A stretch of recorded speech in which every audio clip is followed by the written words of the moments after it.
오늘 우리에게 주시는 하나님의 말씀은 골로새서 3장 23절에서 24절 말씀입니다. 무슨 일을 하든지 사람에게 하듯이 하지 말고 주님께 하듯이 진심으로 하십시오. 여러분은 주님께 유산을 상으로 받는다는 사실을 기억하십시오. 여러분이 섬기는 분은 주 그리스도이십니다. 자, 오늘 일터 선교 주일입니다. 일터에서 그리스도를 섬기라 라는 제목의 말씀을 나누겠습니다. 하나님께서 우리를 구원해 주시고 또 우리에게 우리를 믿어 주셔가지고 우리에게 맡기신 일이 있어요. 보통 신뢰가 아니면 그런 중요한 일을 맡길 수 없습니다. 주님이 직접 하시지. 주님께 우리에게 맡기신 일, 바로 복음 전파의 사명입니다. 마태복음 28장 19절에서 그러므로 너희는 가서 모든 민족으로 제자를 삼아, 그렇죠? 제자를 삼으라고. 사도행전 1장 8절에는 땅끝까지 이르러 내 증인이 되리라. 증인 되리라. 너희는 복음 전파해야 될 사명이 있다. 자, 그것을 우리에게 맡기신 거예요. 천사에게도 주지 않은 사명을 우리에게 주셨어요. 자, 그러면 이제 주님 앞에 서기 전에, 주님 앞에 서게 되면 보고서를 준비해서 보고해야 됩니다. 주님이 우리에게 맡기신 사명을 우리가 어떻게 감당했는지. 자, 오늘이 마지막이고 내일 주님 앞에 만약에 서게 된다면 여러분들은 준비가 되셨습니까? 아마 아무도 준비됐다라고 하신 분은 없을 거예요. 저도 주님 잠깐만요, 좀 더 시간을 주십시오. 북한에 들어가겠습니다. 이럴지도 모르겠어요. 그 정도로 준비가 잘 안 됐다라고 느낄 거예요. 그러다 보니까 우리가 선교지로 좀 가야 되지 않겠나 이런 생각을 합니다. 여러분, 선교지는 어디일까요? 우리의 선교지는 어디입니까?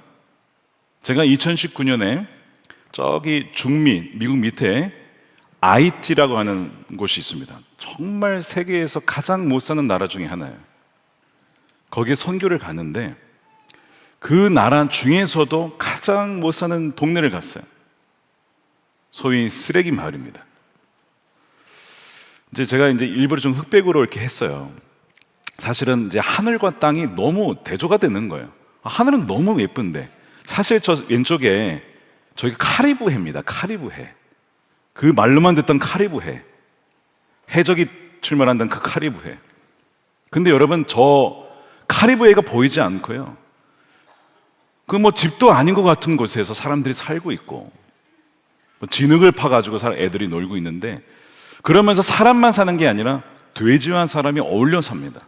돼지가 얼마나 많은지 몰라. 저기에도 복음이 필요하니까 가서 복음을 전했습니다.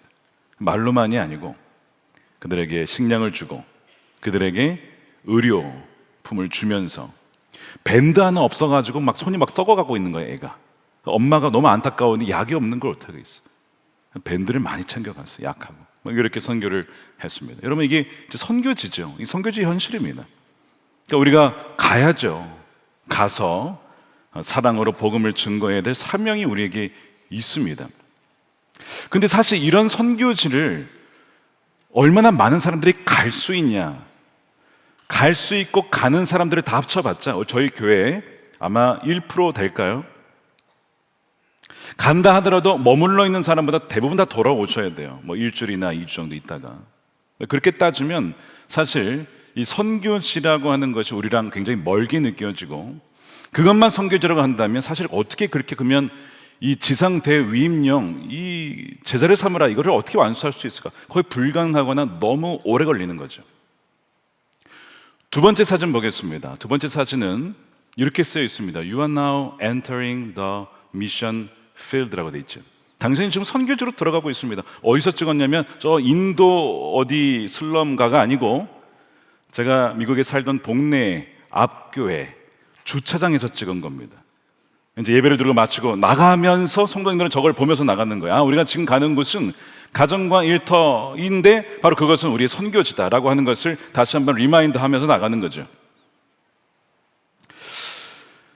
여러분, 우리가 예배 이후에 가게 될 우리의 가정도 우리의 일터도 다 거기도 선교지라고 하는 거예요. 왜냐하면 땅끝까지 갔을 때 그 땅끝에 있는 사람들이 보기에 이곳이 또한 땅끝이기 때문에 대한민국에도 복음을 듣지 못한 이들이 굉장히 많습니다. 그것이 바로 여러분들의 일터예요. 여러분들의 학교입니다. 이번에는 이 숫자를 좀 보여드릴 텐데 2대 166 이게 뭘까요? 한번 손들어 맞춰보세요. 한번. 1, 2, 3부 중에 아무도 못 맞췄습니다. 근데 맞출 수가 없어요. 저도 못 맞췄었는데. 이게 무슨 의미냐면 일주일 동안 교회에서 보내는 시간입니다. 앞에 2가 2시간.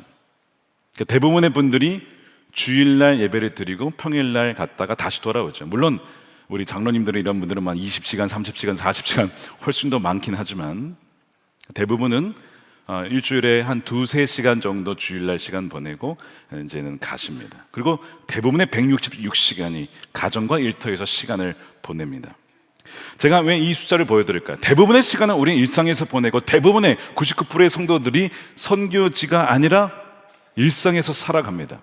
이런 현실 속에서 우리가 어떻게 지상대위임령을 완수할 수 있을까요? 만일 이 지상대위임령이 목회자나 전문 사역자나 선교사에게만 주어진 거라고 한다면, 즉 1%도 안 됩니다. 0.1%의 사람들에게만 주어진 사명이라면 여러분 지상대위임령은 거의 완수 불가능한 것이죠.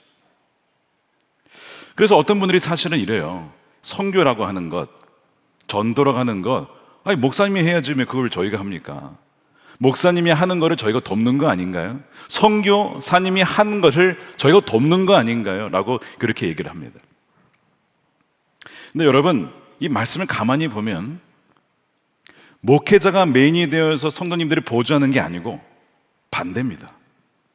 여러분들이 메인이고 저희가 돕는 거예요. 아마 이 얘기를 처음 들어보신 분들 계실 거예요. 그게 무슨 소리냐 도대체. 우리는 발런티어 아닙니까? 우리는 발런티어죠. 목사님은 그냥 전문적으로 그 일에 훈련 받으신 분이니까 목사님이 하셔야죠. 근데 성경에 보면 어떻게 돼 있냐면 이렇게 돼 있습니다. 에베소 4장입니다. 그분이 예수님께서 어떤 사람은 사도로, 어떤 사람은 예언자로, 어떤 사람은 복음 전도자로, 어떤 사람은 목사와 교사로 삼으셨습니다. 왜죠? 그것은 성도들을 준비시켜서 봉사의 일을 하게 하고, 자 여기서 준비시키다, 누구를 준비시킵니까? 이들이 성도님들을 준비시킨대요. 이 준비시키다를 영어로는 equip이라고 해서 이게 군사 용어죠. 병사들을 훈련시키고 무장케 하고 군장을 매게 하고 무기를 취하게 하여 전쟁을 수행할 수 있도록, 어떤 임무를 수행할 수 있도록 하는 것이 이 준비시키다는 의미입니다. 성도들을 그렇게 준비시키는 역할이 목회자의 역할이에요. 그러면서 뭘 하게 하냐면 봉사의 일을 하게 한대요. 근데 이 봉사도 좀 의미가, 봉사하면 주로 교회 봉사 이렇게 생각해요. 물론 그것도 포함이 됩니다. 근데 이 봉사라는 의미를 영어로는 the work of ministry라고 해서 더라는 말 붙였죠. 덩관사 더. 이거는 다 이미 알고 있는 내용이에요. 어떤 내용일까요? 바로 예수님의 사역을 하게 한다는 거예요. 예수님 사역은 뭐였습니까? 회개하라 천국에 가까웠다. 복음을 전하고 가난한 자들에게 먹을 것을 주고 그들을 치유하고 병든 자를 고치며 귀신을 쫓아내며 그 하는 모든 사역, 그 사역을 이제는 성령을 보내주셔서 모든 그리스도인들이 하도록 무장시켜 주시고 그 사명을 맡겨주셨어요. 근데 그것을 잘할 수 있도록 훈련시키는 분들이 누구라고요? 목회자입니다. 목회자가 보조고 이 메인 필드에서 뛰셔야 될 분들이 누구냐면 그리스도인들이, 모든 그리스도인들이라고 하는 거예요. 자, 그렇게 할 때에 그리스도의 몸을 세우게 된다. 교회가 건강하여지고 또한 교회가 없는 지역에 믿는 이들의 공동체인 하나님 백성들이 형성되고 교회가 세워지므로 그 지역도 하나님의 나라가 임할 수 있도록 된다는 거예요. 그것이 한국이든 그것이 IT든 그것이 필리핀이든 인도든 간에.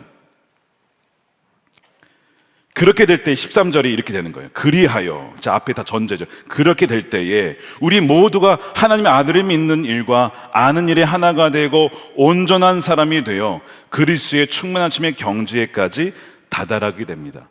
저도 그렇고 성도님도 그렇고 예수님을 닮은 그 하나님의 형상을 회복하는 모습에 다다르려면 이것이 전제가 되어야 돼요.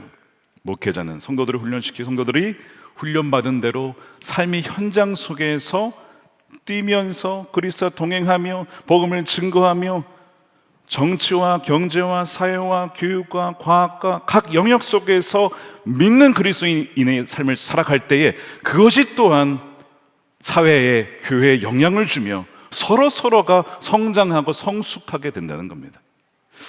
자, 이것을 스포츠에 비유할 수 있어요. 스포츠에 여러분 야구나 축구를 보시면 뭐 당연한 질문인데 코치가 많습니까? 선수가 많습니까? 선수가 훨씬 많죠.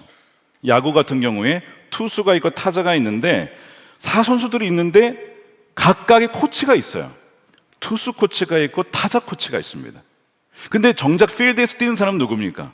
여러분 선수들이 뛰는 거예요. 선수들이 나아가서 경기를 실제로 뛰는 거죠. 그 건강한 교회는 바로 성도님들이 필드에서 많이 뛰는 거예요.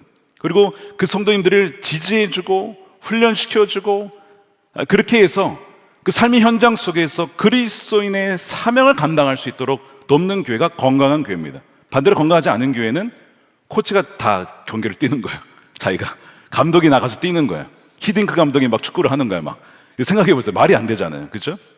건강한 팀은 교회는 바로 성도들이 실제로 필드에서 뛸 수 있도록 돕는 교회입니다. 그러니까 감독 대신 예수님의 말씀 아래 코치들의 각 영역 속에 선수들을 트레이닝시켜서 선수들이 그 필드에서 공격수가 되고 미드필더가 되고 수비수가 되어서 경기를 할 때에 삶의 경주를 감당할 때에 승리하는 교회가 된다는 거예요. 음부의 권세를 무너뜨리는 교회가 된다는 겁니다.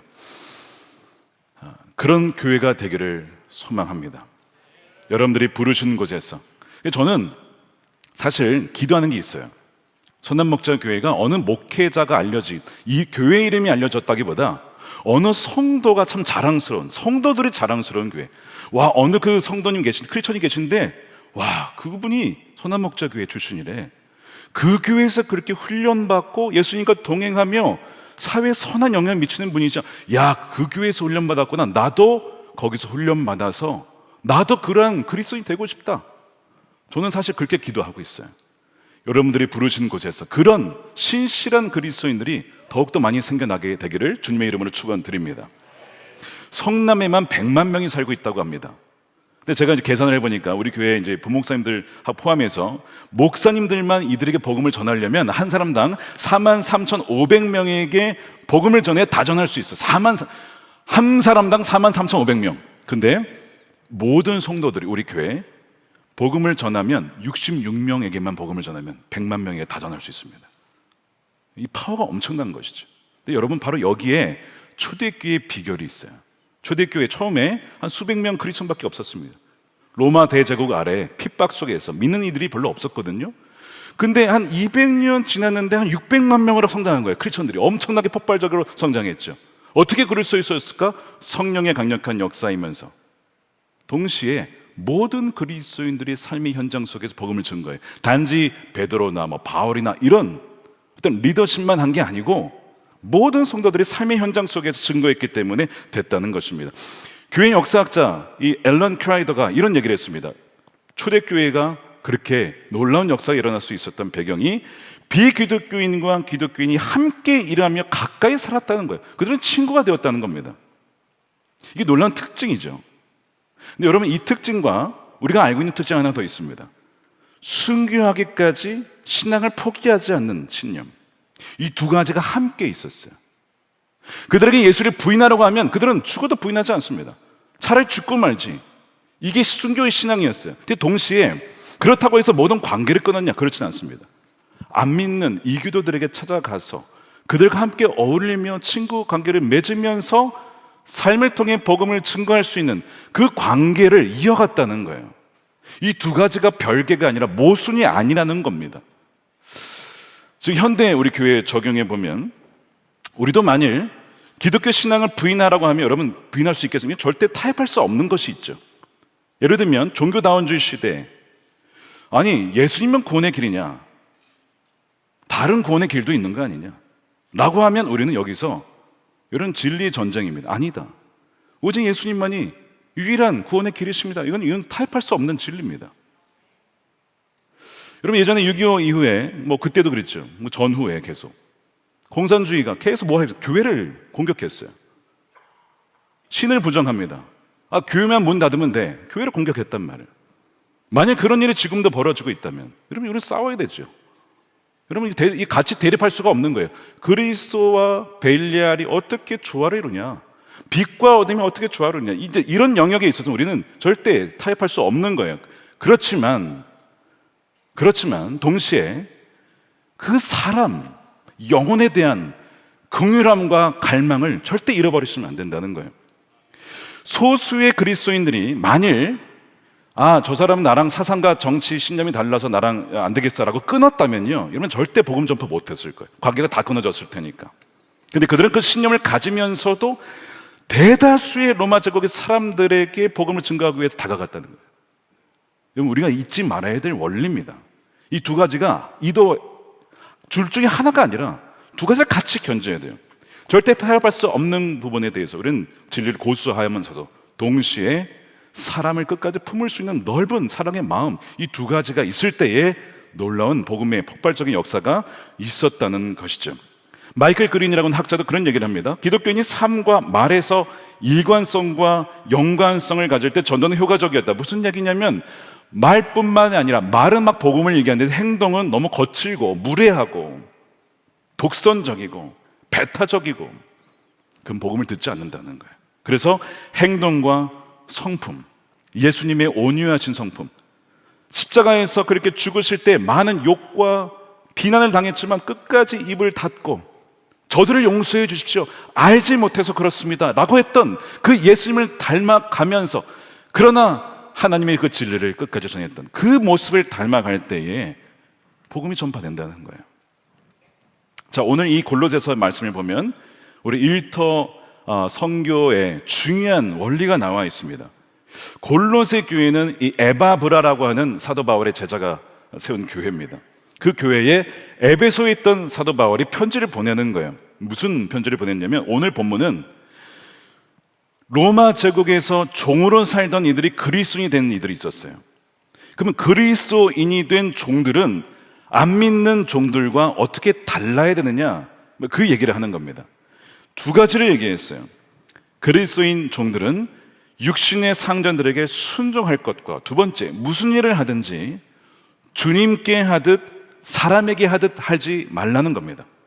상전을 대할 때 주님께 하듯 하라는 거예요. 자, 그것이 23절입니다. 무슨 일을 하든지 사람에게 하듯이 하지 말고 주님께 하듯이 진심으로 대하십시오. 보통 일반 종들은 주인 앞에서 두려우니까 하는 척 합니다. 그리고 그냥 말에 잘 순종하긴 하죠. 그런데 마음에 진심으로 하는 건 아니에요. 그런데 그리스도인 종들에게는 정말 주님을 따르듯이 그렇게 하라는 거예요. 그럴 때 그 모습을 통해 그 주인에게 영향력을 미치게 된다는 거죠. 이것을 우리에게 좀 적용해 보면 사실 적용하기가 쉽지는 않습니다. 다 그런 건 아니겠지만, 목사님, 저희 회사에 참 어려운 보스가 있는데 그분이 저를 너무 핍박해요.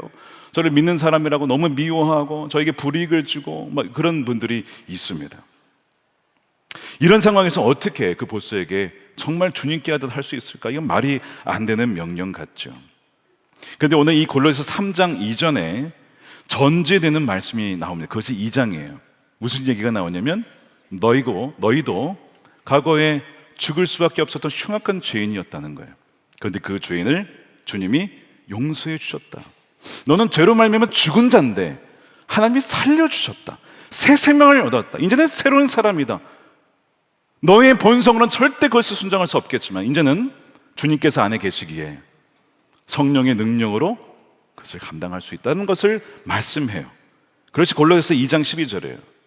여러분은 세례받을 때 그리스도와 함께 묻혔다는 거예요. 여러분 생각난 말씀이죠. 갈라디아서 2장 20절. 내가 그리스도와 함께 십자가에 못 박혔나니. 다른 버전입니다. 세례받을 때 그리스도와 함께 묻혔다. 우리 옛사람은 우리의 분노와 그 탐욕스러웠던 옛사람은 이미 죽었다는 거예요. 그분을 죽은 사람들 가운데 살리신 하나님의 능력을 믿는 믿음으로 그리스도 안에서 그리스도와 함께 우리는 살아났어요. 이제는 거듭난 사람, 새로운 피조물이 되었습니다. 또 여러분은 죄를 지은 것과 육신이 할례를 받지 않은 것 때문에 죽었는데 하나님께서 여러분을 그리스도와 함께 살리시고 모든 죄를 용서해 주셨습니다. 여러분 그것을 믿으십니까? 라고 묻는 거죠. 여러분 정말 믿으십니까? 나는 죽고 정말 내 안에 주님이 계심을 믿으십니까? 제가 1부, 2부, 3부, 4부 다 물어봤는데 답변을 제일 많이 하셨어요. 할렐루야. 우리 안에 주님이 계시다는 거예요. 우리의 육신으로는 불가능하지만 어떻게 거기에 순종합니까? 근데 주님이 계시기에 주님의 힘으로, 주님께서 하게 하심으로 순종할 수 있게 한다는 거예요. 근데 그걸 통해서 뭘 하게 하시냐면, 그 안 믿는 보스가 얘 왜 이러지? 내가 그렇게 미워하는데 얘는 왜 나한테 악을 악으로 갚지 않지? 라고 의아심을 갖게 된다는 거죠. 의구심을 갖게 돼요, 또한. 근데 여러분, 사울과 다윗의 관계 속에 일어났던 일이 바로 그거였어요. 사울이 다윗을 그렇게 죽이려고 했잖아요. 시기하고 미워해서 저놈 죽어야 내가 산다 그래가지고 다윗이 사실은 얼마든지 죽일 수 있었어요. 엔게디 동굴에서 죽일 기회가 있었어요. 근데 살려줍니다. 왜 살려줍니까? 하나님이 기름 부은 왕이니까. 만일 악이 있다면 하나님께서 다루실 거야. 내 손으로 죽일 수 없다. 나는 건드리지 않겠다. 근데 그렇게 하거든요. 하나님께서 그것을 두 차례나 보셨어요. 다윗의 그 모습을. 나중에 이제 우리 다음 주에 볼 겁니다. 사무엘하 7장에 보면 다윗 언약이 나옵니다. 다윗에게 언약을 해주시는데, 다윗아, 너의 자손 대대로 왕위가 끊어지지 않을 거야. 너희 아들도 왕이 되고, 너희 아들도 왕이 되고, 그 아들이 왕이 되고, 왕이 되고, 왕이 되고, 왕이 되고, 영원한 나라 통치가 너의 후손을 통해 이루어질 거야. 약속을 하십니다. 근데 그 약속이 궁극적으로 어떻게 성취가 되죠? 예수 그리스도를 통해 성취가 되는 거예요. 그 다윗이 제가 뭔데 어떻게 이런 은혜를 저에게 주십니까? 막 감격을 하죠. 여러분, 이 은혜가 어떻게 주어진 거예요? 은혜는 은혜입니다. 선물이에요. 하나님께서 베풀어 주신 것이고 뭐 공로로 주신 게 아닙니다. 하나님의 선택이기도 합니다. 근데 동시에 다윗이 하나님의 말씀에 순종함으로 자신의 본성대로 반응하지 않고 그 말씀에 순종하는 것에 대한 하나님의 은혜였던 거죠. 나중에 다윗이 밧세바 범합니다. 죄를 많이 범해요. 근데 그때마다 하나님께서 용서해 주시죠. 너가 자비를 베풀었으므로, 너가 사울에게 자비를 베풀었으므로 나도 너에게 자비를 베푼다. 우리가 우리에게 죄 지은 자를 용서해 준 것 같이 우리의 죄를 용서해 주십시오라고 우리가 기도문 하잖아요. 우리가 우리에게 죄 지은 자를 용서해 준 것 같이 주님, 우리도 용서해 주십시오. 그 기도의 근거는 우리가 누군가를 용서할 때에도 할 때에 사실은 우리가 이 기도를 할 수 있는 근거가 된다는 거거든요. 초대교회 그리스도인들의 종들이 육신 상전을 주님께 하듯 대했을 때 이 주인들이 굉장히 신기하게 여긴 것이죠. 터툴리안이라고 하는 교부가 변증서라는 책을 썼는데 거기에 그리스도인 종들의 행적이 남아 있습니다. 안 믿는 주인이 이런 얘기를 하는 거예요. 우리의 종들은 탐욕과 거짓에서 자유로우며 그들이 가진 것조차도 주인과 공유합니다. 그들은 주인을 하나님의 형상으로 섬기되 두려움 없이 오직 양심에 따라 행동합니다. 안 믿는 주인이 봤을 때 믿는 종들이 좀 다르다는 거예요. 그걸 통해서 주인에게도 영향을 미쳤던 그리스도인 종들의 이야기죠. 그러니까 우리가 이 말씀을 진짜 주님께 하듯 우리 부르신 곳에서, 직장에서 그렇게 할 때에 그 모습을 통하여 또한 안 믿는 이들이 주님을 알게 된다는 것이고, 그렇게 섬기는 것이 곧 주님께서는 내게 하는 것으로, 나를 예비하는 것으로 주님께서는 받으시겠다라고 말씀하는 거예요. 23절에 보니까 어떤 일을 하든지 주님께 하듯 하라라고도 말씀했습니다. 사람을 대할 때만이 아니라 어떤 일을 하든지, 오늘 영상에도 나왔듯이 은행에서 일을 하시든 어떤 업무를 통해서 일을 하시든 누구를 어떤 일을 하시든지 그걸 주님께 하듯 하는 거예요. 그러면 주님께서는 그것을 본인께 하는 예배로 받으시겠다는 거죠. 17세기 로렌스 형제가 쓴 하나님의 임재 연습이라는 책이 있습니다. 수사인데 이분이 남긴 그 유명한 말이 참 많은데 여러 가지가 있는데 그 중에 하나가, 저에게는 기도하는 일이나 일하는 것이나 별 차이가 없습니다. 일하는 것도 저에게는 기도입니다. 일할 때 모든 일을 주님께 의지하며 주님께 대화하며 그렇게 일을 하기 때문에 일하는 것이 곧 기도입니다. 그런 얘기를 해요. 그러면서 그가 모든 일을 하나님을 사랑하는 마음으로 한다는 것이 무엇인지를 이렇게 얘기를 합니다. 우리는 하나님을 위해 작은 일들을 할 수 있는데 내가 팬 위에서, 후라이팬 위에서 구워지는 케이크를 뒤집는 것도 하나님 사랑을 위해서 합니다. 이것을 먹을 나의 형제들을, 주님이 사랑하시는 백성들, 그리고 바로 주님인 그들을 내가 섬기는 것입니다. 이런 의미로 이제 케이크를 뒤집는다는 것이죠. 일이 없을 때에도 내게 일할 수 있는 은혜를 주신 분께 감사하며 또 예배한다는 거예요. 나로서는 바닥에서 지푸라기 하나를 집어드는 청소하는 일마저도 하나님의 사랑으로 행하기에 충분합니다. 모든 삶이 주님께 드리는 예배입니다. 이런 얘기를 하는 거예요. 그러니까 이제 이분이 도전하는 것이 우리의 작은 일상 모든 것을 주님께 하듯이, 청소를 할 때에도 이곳은 주님이 거하시는 성전이니 제가 주님께 하듯 청소합니다. 누군가에게 음식을 차릴 때에도 주님을 접대하듯이, 만약에 주님께서 오셔서 여러분들 저녁에 식사에 참여하신다고 했어요. 여러분 저녁 식사를 어떻게 준비하실까요? 뭐 한 몇 주 전부터 준비할 거예요. 어떤 메뉴로 할까? 어떤 반찬으로 할까? 막 고민하시면서 주님이 우리 집에 오신대. 지극히 작은 자에게 하는 것이 내게 한 것이라고 했잖아요. 그러니까 누군가가 여러분들의 집에나 혹은 방문해서 식사를 할 때, 대접할 때 그 마음을 해보시면 그것이 누구에게 하는 거예요? 주님께 하는 것이고, 주님은 그것을 내게 한 것으로 받으시겠다는 거예요. 자, 그렇게 믿음을 하는 자들에게 주어지는 약속이 있다는 겁니다. 자, 그것이 24절이에요. 여러분은 주님께 유산을 상으로 받는다는 사실을 기억하십시오. 개정반은 기업의 상이라고 했어요. 여러분, 이 말씀 굉장히 충격적이었습니다. 왜냐하면 종들에게는 유산이 없었거든요. 땅도 주어질 수 없고 재산도 주어질 수, 어느 것도 주어지지 않았습니다. 그런데 그들에게 유산이 있다고 하니 이 종들에게 얼마나 이것이 기쁨의 메시지였겠습니까? 그럼 도대체 이 유산의 상이 뭐냐? 하나님 나라의 영광, 참 잘하였다 나의 착한 종아. 영원한 생명, 썩지 아니하는 하늘의 보화, 그리고 영원히 하나님이 함께 하시는 그 은혜, 그것이 이 종들에게 유산으로 주어진다는 건데, 이것이 예수 그리스도 안에서 우리 모두에게 이미 주어진 줄로 믿습니다. 우리가 그것을 믿기 때문에 이 땅에서 부족한 것이 있는 것 같아도 하나님께서 이 기업의 상을 마련해 주자는 그 믿음으로 살아가는 저와 여러분들이 되시기를 축복합니다. 사실 이 종들에게 이렇게 대하라는 원리는 사실 주인에게도 동일하게 적용이 돼요. 그래서 주인도 종들에게 공정하게 대우하라고 말씀합니다. 4장 1절 보십시오. 주인된 이 여러분, 그리스도인들 중에 주인이 있었죠. 정당하고 공정하게 종들을 대우하십시오. 여러분도 하늘의 주인을 모시고 있다는 사실을 아시기 바랍니다. 무슨 얘기냐면 당신들이 주인이지만 하늘의 주인을 모시는 여러분들은 종들 아닙니까? 하나님께서 우리를 선대하기를 원하시는 것처럼, 공정하게 다기를 원하시는 것처럼 여러분들의 종들도 학대하지 마시고 착취하지 마시고 인격 모독하지 마시고 인격적으로 대우해 주시기 바랍니다. 여러분, 이것이 지금은 너무 당연해 보이지만 당시에는 노예는요 사람이 아니었어요. 노예를 뭐라고 불렀냐면 말하는 물건, 말하는 도구라고 불렀습니다. 인간이 아니었어요. 존엄성 이런 거 없습니다. 인권 없습니다.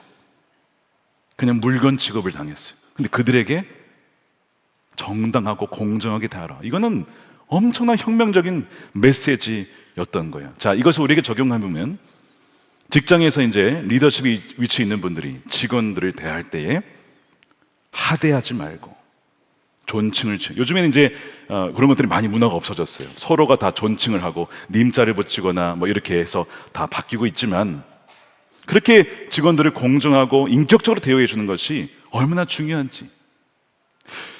사장님이 믿는 사람인데 직원들에게 막 막말을 해요. 모독을 해요. 그러면서 예수님을 믿으래요. 여러분, 믿을 수 있겠습니까? 안 믿는 거예요. 여러분, 공정무역커피라는 개념이 여러분 아실 겁니다. 뭐 꽤 우리나라에도 도입이 돼가지고, 무슨 얘기냐면 공정무역커피란 생산자에게 정당한 대가를 지불한 커피란 뜻이에요. 예전에 그렇게 하지 못했다는 거죠. 노동 착취를 통해서 100만 원을 줘야 될 거 한 20만 원만 주고 그냥 가져오는 거예요. 어린아이들 막 노동시켜가지고 막 애들한테 돈 거의 주지 않고 착취해가지고. 이렇게 하지 말고 fair trade, 공정한 무역을 통해 마땅히 대가를 지불하고 커피를 가져오십시다. 이 공정무역 커피죠. 지금은 이제 이런 것들이 보편화 많이 되어 있습니다. 커피 업계를 운영하시면서 어느 사장님이 CEO예요. 크리스천입니다. 근데 공정무역을 하지 않고 노동을 착취하면서 자기는 하나님 믿는데요. 자, 그분이 복음을 전한다고 합시다. 그 복음이 들릴까요? 안 들리죠. 복음을 전하기 이전에 뭘 하는 거예요? 먼저 그의 노동자들과 일꾼들을 공정하게 대우해 주십시오. 일한 대로 삭슬 받을 수 있도록 해 주십시오.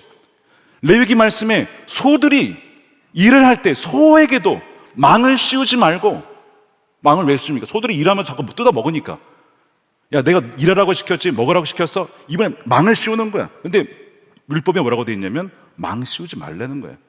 소들도 일하면서 먹을 수 있게 하라는 거야. 야, 말씀이요, 동물도 하나님 케어하십니다. 하물며 사람이겠습니까?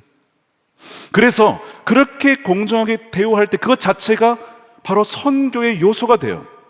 야, 저런 사장님은 처음 봤다. 늘 착취하는 것이 아주 보편화되어 있고, 속이는 것이 보편화되어 있고, 정직하지 않은 것이 보편화되어 있는데 저분은 정직하게 사람을 대하네. 저 비결이 뭘까? 크리스천이래. 나도 그 예수님 믿고 싶다. 이렇게 되는 거죠. 나중에 이제 여러분 빌레몬서 보게 되면 오네시모라고 하는 종이 도망을 가요. 이건 종이 도망갔다. 이건 그 당시에는 죽는 겁니다. 근데 그 빌레몬 주인에게 사도 바울이 편지 쓰기를, 그 오네시모를 종으로 여기지 말고 형제로 받아주십시오. 용서해 주십시오. 편지를 써요. 받아주라는 거예요. 그리스도 안에서 한 형제 아닙니까? 그렇게 요청을 해서 받아주죠. 그리고 나중에 이제 교회 역사의 전통에 의하면 그 오네시모 종이 주교가 되었다는 이야기가 있습니다. 주교까지. 그 사회로서는 절대 불가능한 일이 기독교 역사에서는, 교회에서는 이루어진 거예요.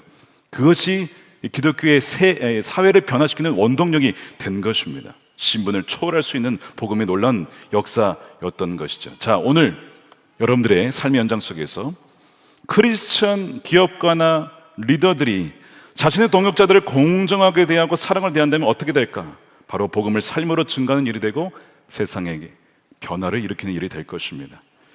지난 금요 성령 집회 임정택 대표님이라고 히스빈스, 그분의 커피, 콩, 뭐 이런 이상한데 말이, 그냥 히스빈스로 합시다. 히스빈스라고 하는 그 대표님이 오셨어요. 창업을 했는데 장애인 바리스타를 훈련시키셔서 사회적 이 기업을 세운 분입니다. 근데 이분의 이야기가 많은 분들의 심금을 울렸어요. 보지 못하신 분들 꼭 보시기 바랍니다. 심금을 울렸어요. 왜 심금을 울렸을까? 그분이 뭐 무에서 유를 창조해서, 계속 이제 물론 하나님이 하셨다라고 하지만 어쨌든 뭐 없는 거에서 어떤 창업을 해서 새로 만들었으니까 그것 때문일까? 여러분, 그렇지 않습니다. 창업을 해서 1호, 2호, 3호 커피점이 점점 많아지고 커지고 막 해외에도 진출하고 거기에 사람들이 감동을 받았을까? 여러분, 그것도 아니었을 겁니다. 그럼 왜 성님들의 마음이 심금을 울렸을까? 이거였어요. 통계에 의하면 여러분, 세상에서는요, 기업들이 장애인 고용 잘 안 합니다. 정신병이 있는 사람 고용 안 합니다. 근데 법적으로는 이 장애인 의무 고용이 있어요. 원래 법적으로. 그러면 안 하면 벌금을 내야 돼요. 근데 벌금이요, 어떤 기업은 수억에 수십억에 심지어는 수백억이 이릅니다. 근데 벌금을 차라리 내는 게 낫다 이거예요. 장애인을 고용하느니. 여러분, 이것이 사회입니다. 이런 사회에 우리가 살고 있죠. 자, 이런 사회 속에서 히스빈스가 도전한 것이 뭐냐? 하나님의 말씀이었어요. 지극히 작은 자를 한 것이 내게 한 것이다. 그래서 정신병, 조현병을 앓고 있는 이들을 품어주고 사랑해주고 기다려주고 인내해주며 그들을 동역자로 세워주셨어. 그들도 사회에 기여할 수 있고 역할을 할 수 있다는 것을 보여주면 좋겠다. 그들에게 삶의 이유를 주었으면 좋겠다. 근데 이걸로 이제 시작을 한 거잖아요. 이제 간증이 참 인상적이었는데 그 중에 저에게 참 마음이 울렸던 부분이 만철쌤이라고 불린 이 바리스타 선생님의 고백이었습니다. 어느 날 이제 이분도 이제 정신병을 앓았던 분인데 바리스타가 되어서 한 고객에게 커피를 줬는데 너무 감동적으로 그걸 보면서 야, 내가 이런 감동을 줄 수 있는 사람이라니. 그래서 이제 대표님과 함께 이제 기도를 하다가 기도처에서 이런 얘기를 대표님께 하더라는 거죠. 임 대표님, 제가 그동안 어떻게 살았는지 알죠? 20대에 발병해서 20년 이상을 정신병을 앓고 20번 이상 입퇴원을 반복하고 자살 시도 3번 하고 인생에서 나를 좋아하는 사람 아무도 없고 소망도 없는 인생이었잖아요. 나 너무 외롭고 괴로웠는데 43년 만에 나 가장 행복해요. 다 너무 행복해. 왜 사는지 알 것 같아. 사람들이 왜 살고 싶어 하는지 이제 알 것 같다라고 43년 만에 처음 그것을 느꼈다는 거죠. 그 이야기를 들었을 때 창업 2009년 한 이후에 지금 16년이 지났는데 참 기뻤던 순간들이 참 많았대요. 뭐 첫 카페를 열었을 때, 확장이 됐을 때. 근데 그런 성취는 잠깐 있다 말았는데 자신의 마음속에 대표님이 계속 남는 것은 사람이 행복하고 기뻐하고 소외와 같던 사람들이 인정받고 변화될 때 그걸 보면서 가장 기쁘다라는 거죠. 이거는 가장 오래 남고 영원히 남게 되더라는 거예요. 그런 간증을 해주셨어요. 제가 이제 그거를 들었는데 참 감사한 것이 이것이 교회에서만 벌어진 것이 아니라 교회 밖에서 일터에서 삶의 현장에서 이런 일이 벌어졌다는 겁니다. 그러면서 기도하기를 저는 이렇게 기도를 했어요. 주님, 우리 사랑하는 선한목적의 성도님들이 일터에서 정말 소외받고 어려운 이들을 품고 그들을 주님께로 인도하며 치유하는 일에 쓰임받는 주의 일꾼들이 되게 해 주십시오. 그런 기도가 나오더라고요. 정말 어떤 것이 아니라 성도가 정말 온전한 성도가 자랑스러운 교회. 그분 우리 교회 분이셔. 그분 크리스천이야. 그분 예수 믿는 사람이야. 그렇게 자랑스럽게 내놓을 수 있는 분. 그런 기도가 되었습니다. 사랑하는 여러분, 우리의 선교지는 어디입니까? 여러분들의 일상의 일터와 가정과 학교입니다. 바로 여러분 그 부르신 그곳에서 주님께서는 여러분들이 선교적인 사명을 감당하기를 원하세요. 로마서 12장 1절에 이렇게 되어 있습니다. 형제자매 여러분, 그러므로 나는 하나님의 자비하심을 힘입어 여러분에게 권합니다. 여러분의 몸을 하나님께서 기뻐하실 거룩한 산 제물로 드리십시오. 이것이 여러분이 드릴 합당한 예배입니다. 로마서 1장에서 11장까지 우리를 구원하시고 우리 나는 죽고 예수로 살게 하는 그 은혜를 살게 하시고 또한 천국의 놀라운 은혜를 주셨는데 그것이 정말 믿고 그것이 맞다면 합당한 우리 예배는 무엇이냐? 우리의 삶 속에서 우리의 모든 순간을 하나님이 받으실 만한 거룩한 산 제물로 우리 인생을 드리는 것, 이것이 주님께 드릴 합당한 예배, 영어로는 true proper worship이라고, 합당하고 진정한 예배다, 우리의 삶의 예배라고 하는 것입니다. 다시 한번 처음에 봤던 그 사진을 보겠습니다. 우리가 예배를 마치면 우리가 들어가는 곳이 있습니다. 사진을 보여주세요. 두 번째 사진. 네. 자, 여러분들이 이제 예배를 마치고 가게 되는 것은 어디입니까? 여러분, 선교지로 가게 되는 것입니다. 우리 옆에 계신 분에게 인사하겠습니다. 당신은 일터의 선교사이십니다.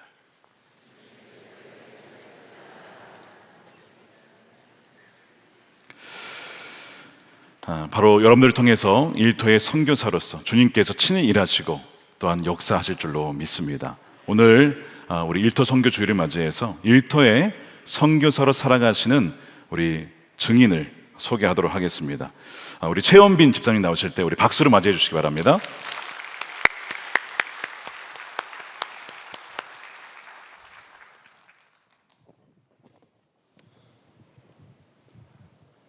저는 대학을 졸업하고 영업직으로 취직했습니다.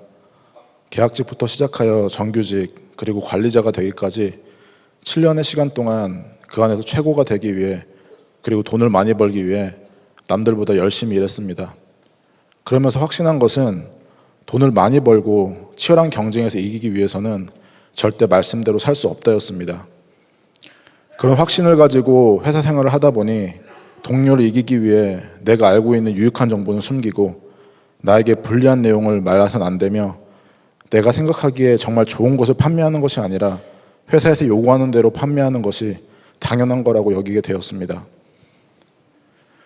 그 방법을 믿고 달려간 끝에 결국 저는 최우수 사원이라는 명예를 얻었습니다. 남들보다 많은 연봉을 받았고 나의 방식을 교육하며 그렇게 하지 못하는 직원을 보며 한심하다고 생각했습니다. 저는 세상에서 인정받고 그 돈으로 베풀고 헌금하는 것이 하나님께 영광을 돌리는 거라고 생각했습니다. 크리스천인 내가 무시받으면 하나님도 무시받는 거라고 생각했습니다. 그런 저는 저의 경험과 능력을 믿고 회사를 과감히 퇴사했습니다. 그리고 사업을 시작했습니다. 매장이 늘어나고 매출이 오르고 완벽하다고 생각되는 노후까지 계획했습니다. 그러나 금방 끝날 것 같았던 코로나는 점점 악화되었고 버티고 버티다 결국 폐업을 하게 되었습니다. 그 순간에도 저는 하나님의 마음을 알지 못했습니다. 다시 돈을 많이 벌어 재기해야겠다는 생각뿐이었습니다. 그렇게 다시 돈을 많이 벌 수 있다던 새로운 분야에서 영업을 시작했지만 뜻대로 되지 않았고 작년 한 해 동안 주님은 저에게 재정을 허락하지 않으셨습니다. 그렇게 괴로운 재정의 훈련을 받는 중에 예배를 드리는데 마태복음 6장 33절 말씀을 마음에 주셨고 그 말씀을 믿고 기도하기 시작했습니다. 그런즉 너희는 먼저 그의 나라와 그의 의를 구하라. 그리하면 이 모든 것을 너희에게 더하시리라. 아멘. 퇴근 후 마가다락방에 들러 기도하고 집으로 돌아오기를 한 달. 처음에는 나의 유익을 얻기 위한 기대로 하나님의 나라를 위해 기도했습니다. 이렇게 하면 나머지는 하나님이 다 해결해 주시겠지 라고 생각했습니다. 하지만 시간이 흐르면서 하나님께서는 저의 기도를 가족, 주변 사람들, 열방을 위한 애통과 통곡의 기도로 바꿔주셨고 제 입에서는 제가 가진 모든 것을 가져가셔도 하나님만 제 곁에 있어달라는 고백이 나왔습니다. 놀랍게도 한 달의 기도 이후에 그동안 벌지 못했던 재정을 모두 채워주시고 새로 이직한 회사에서도 인정받게 해주셨습니다. 그런데 이전과 달라진 것은 저의 능력으로 한 것이 전혀 없다는 것입니다. 지인들에게 연락이 오고 전혀 계약할 것 같지 않은 고객들이 먼저 연락이 와서 계약을 하고 여러 건의 계약을 한 번에 진행하는 일까지 너무 이해가 안 될 정도로 놀라운 일의 연속이었습니다. 그렇게 재정이 채워지고 인정을 받으면서 이제는 교만 대신 또 다른 치열한 싸움을 하고 있습니다. 정직하게 일할수록 나의 수익이 줄어들 수밖에 없는 업무 구조. 회사에 정직하게 보고하지 않고 마음만 먹으면 더 많은 이익을 취할 수 있는 상황에서 매일 매순간 제 마음은 전쟁터입니다. 세상 사람들은 말 안 하면 아무도 모르는 걸 굳이 말해서 손해본다고 유별나고 멍청하다고 할지 모릅니다. 하지만 하나님께서는 손해보더라도 나에게 남는 것이 전혀 없더라도 예수님의 손을 놓지 말라고 하십니다. 중요한 건 내가 돈을 더 벌고 못 벌고가 아닌 예수님과 동행하느냐 못하느냐이기 때문입니다. 하루에도 수십 번 다양한 상황과 방법을 보여주며 마귀는 속삭입니다. 예수님의 손을 놓고 돈을 잡으라고 합니다. 그래도 예수님은 나를 버리지 않는다며 괜찮다고 유혹합니다.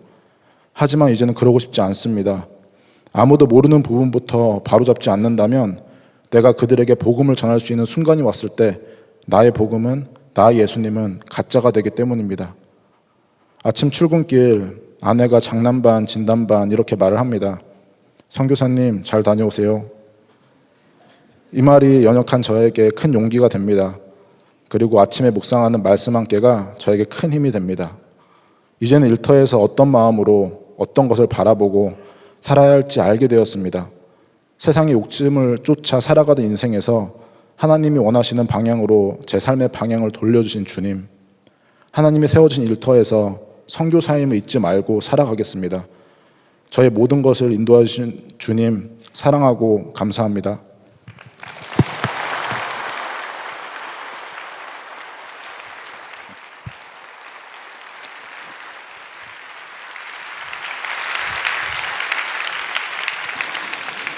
네, 많이 공감이 되시죠? 정직하면 손해보는 사회에 우리가 살고 있습니다. 그런데 정직하면, 정말 하나님 뜻대로 하면 하나님께서 책임져 주시는 그 소리를 모든 성도님들이 경험하게 되기를 축복합니다. 우리 함께 기도하겠습니다. 오늘 일터 선교 주일 맞이해서 로마서 12장 말씀에 근거하여 우리의 모든 삶이 하나님께서 받으실 만한 거룩한 제물이 되기를 원합니다. 주님께서 피값을 주고 전부를 내어주시고 우리를 구속해 주셨고 우리를 사셨습니다. 그것이 믿어진다면, 그것이 정말 맞다면, 그 실제라면, 그러므로 우리는 마땅히 우리의 삶 전체가 주님께서 받으실 만한 정말 참된 예배가 되어야 되는 것이죠. 오늘 우리 일터 선교 주를 맞이해서 주님 저를 정말 일상의 일터의 선교사로 사용해 주십시오. 저의 입술을 통해, 저의 삶을 통해, 결정을 통해 참 부족하지만 그 모든 부족한 허물은 가려주시고 오직 주님만이 드러날 수 있는 그런 일터 선교사로 삼아달라고, 일상의 선교사로 삼아달라고, 그렇게 결단하신 분들 오늘 자리에 일어나서 기도했으면 좋겠습니다. 우리 자신을 주님께 내어드리며 또 손을 내밀어서 주님께 내어드리며, 주님, 이 손을 꼭 붙잡아 주시고 세상의 탐욕과 허영의 유혹이 너무나 셉니다. 그러나 우리 안에 계신 이가 세상보다 크시니 주여 믿음이 세상을 이긴다고 하였사오니 우리 함께 하신 주님으로 끝까지 승리하는 우리의 삶이 되게 달라고 우리 주여 한번 외쳐 기도하겠습니다. 주여, 주님 그렇습니다. 사랑하는 우리 모든 성도들이 이 시간 축복합니다. 하나님의 들의 손을 꼭 붙잡아 주시옵소서. 험악한 세상, 유혹 많은 이 세상, 정직하면 손해볼 수밖에 없다라고 우리를 속이는 악한 사단 마귀가 외치는 이 세상 속에 진리의 말씀으로 주여 우리 가운데 이 시간 말씀해 주시니 감사합니다. 먼저 그의 나라와 의를 구하며 하나님 윤리의 말씀대로 순종하는 백성들 가운데 요셉에게 함께 하셨던 하나님, 그들이 하는 일마다 복을 주시고 영광케 하셨던 하나님의 그 은혜가 사랑하는 모든 성도들 가운데 임하게 하여 주시옵소서. 오 하나님, 우리 힘을 할 수 없음을 고백합니다. 주 안에 머물러 있을 때에, 주님 안에 있을 때에 많은 열매를 맺게 된다고 하였사오니 주여 날마다 기도 안에 말씀 안에 머물러 살게 하여 주시옵소서. 그래야 우리 하나님께만 영광이 되어진 우리의 삶이 되기를 원합니다. 주여 우리 가운데 주여 하나님 함께 하신 주님 찬양합니다. 걸어가신 아버지 하나님 감사합니다. 일터 선교주일을 맞이하여 오늘 우리의 몸과 마음과 우리 인생을 주님께 드리오니 기쁘신 뜻을 위하여 마음껏 우리를 사용하여 주시옵소서. 주님, 우리 주일만이 아니라 월요일부터 토요일까지 우리 매일 일상의 삶 속에서 주님을 늘 주목하고 말씀으로 주야로 동행하며 또한 묵상하며 정말 하나님의 뜻대로 살아갈 수 있는 힘과 능력을 이미 성령을 통해서 우리에게 부여주셨사오니 오직 성령의 충만함으로 말씀을 순종해 나갈 수 있는 사랑하는 성도들이 되게 하여 주시옵소서. 마귀는 계속 속삭입니다. 정직하면 손해본다, 미련한 것이다. 그러나 주님, 정직한 자의 형통이 있습니다. 정직한 자에게 함께 하시는 은혜가 있습니다.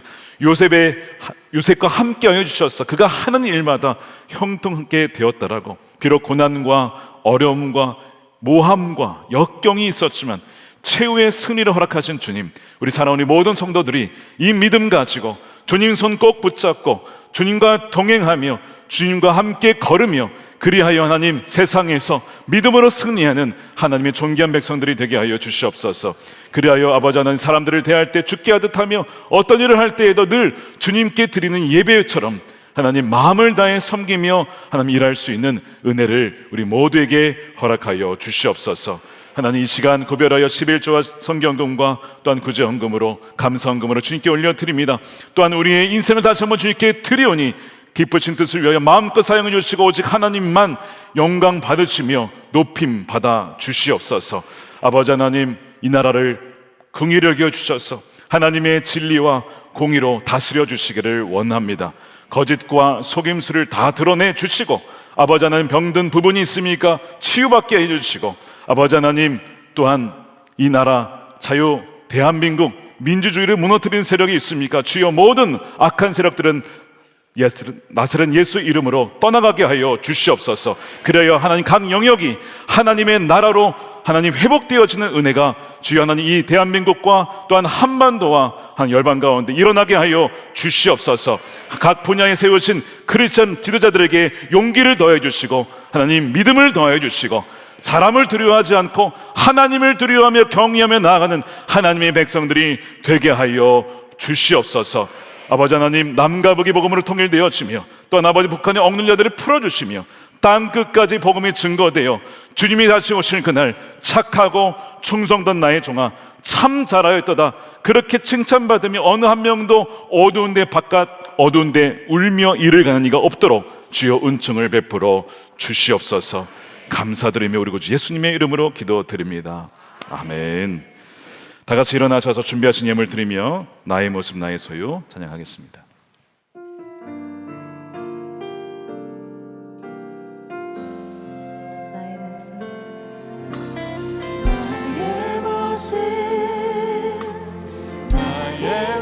소유 주님 앞에 모두 드립니다. 모든 아픔 모든 기쁨 내 모든 눈물 받아주소서.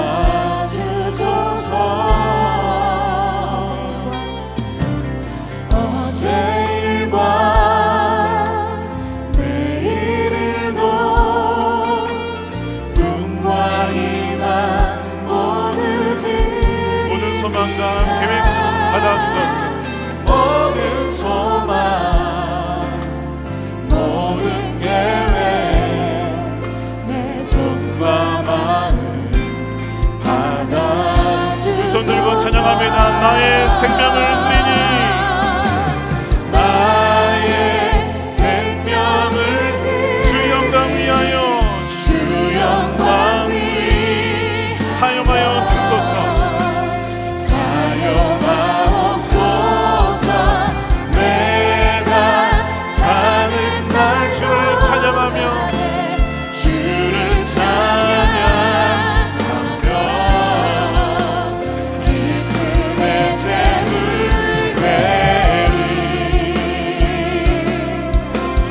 나를 받아주소서. 우리 가진 모든 것을 우리 가진 이 모든 것들을 다 주께서 우리에게 주시었네.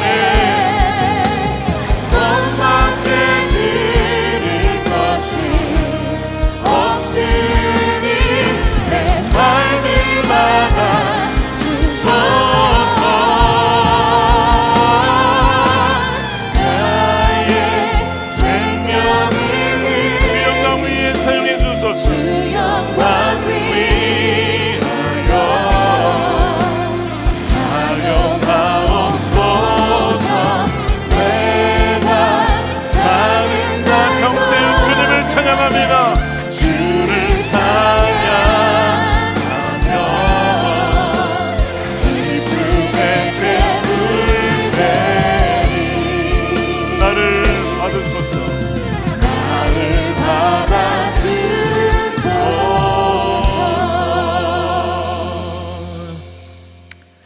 이제는 우리 주 예수 그리스도의 크신 은혜와 아버지 하나님의 측량할 수 없는 사랑하심과 언제나 우리와 늘 함께 하시는 성령님의 감화 감동 내주하심이 일상과 일터의 선교사로서 주님과 함께 동행하는 삶을 살기로 다시 한번 결단하며 나아가는 사랑하는 우리 모든 성도들 머리 위에 저들의 가정과 일터와 자녀들과 다음 세대와 사랑하는 주의 교회 또한 조국 대한민국 또한 열방 가운데 영원히 함께 하시기를 간절히 축원하옵나이다. 아멘.